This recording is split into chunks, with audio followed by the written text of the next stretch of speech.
देखिए, भारतीय जनता पार्टी अपनी स्थापना के समय से एक स्पष्ट लक्ष्य को लेकर के और एक स्पष्ट मार्ग से, सुनिश्चित मार्ग पर चलते हुए भारत को विश्व के शक्तिशाली, समर्थ, संपन्न देशों की श्रृंखला में खड़ा करने के नियत से, उद्देश्य से स्थापित किया गया राजनीतिक दल है। और पिछले इस 1980 से लेकर के अब तक के यात्रा काल में भारतीय जनता पार्टी ने फर्श से लेकर के अर्श तक पहुंचने में कार्यकर्ताओं की शक्ति, उनके परिश्रम, उनके पुरुषार्थ के आधार पर कामयाबी प्राप्त की है। आज भारतीय जनता पार्टी विश्व का सबसे बड़ा राजनीतिक दल तो है ही, लेकिन देश में लगातार तीसरी बार आदरणीय नरेंद्र मोदी जी के नेतृत्व में प्रचंड बहुमत के साथ सरकार चलाने वाला संगठन भी है। भारतीय जनता पार्टी के कार्यकर्ताओं ने जो संकल्पबद्ध होकर के जिस ऊर्जा के साथ में परिश्रम किया है, और पुरानी पीढ़ी के उन कार्यकर्ताओं ने जिन्होंने इस बात का भरोसा न होते हुए भी कि शायद कभी हमारी सरकार बन पाएगी, उन्होंने जो परिश्रम किया, इस विचार के बीज को जिस तरह से पल्लवित पुष्पित किया, जिस तरह से पोषित किया,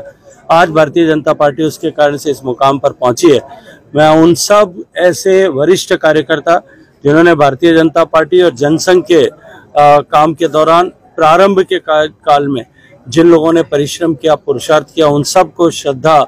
उनके प्रति व्यक्त करते हुए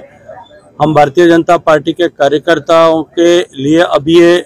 चुनौती का काल है कि जब देश परिवर्तन के दौर से गुजर रहा है और आने वाले समय में विकसित होने वाला है, हम सब मिलकर के अपने उस लक्ष्य को निश्चित करने के लिए, उस लक्ष्य को हासिल करने के लिए संकल्पबद्ध। सर, पास हो गया, कई लोगों ने जो है अलग अलग विचार भी रखे, लेकिन आखिरकार दोनों देश के गरीब मुसलमान के ऊपर जिस तरह का अन्याय हो रहा था, उसमें पारदर्शिता के साथ में न्याय मिल सके, एक नए युग का सूत्रपात वक्फ बिल के पास होने के साथ में हुआ है। लाखों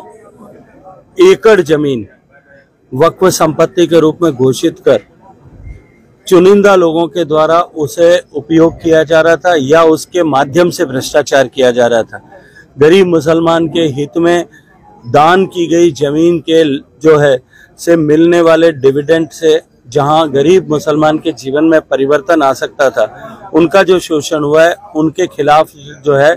ये जिन लोगों के हित जुड़े हुए हैं, वो सब लोग शायद इसका विरोध कर रहे होंगे, वरना सभी लोग इस बिल के समर्थन में साथ खड़े हैं।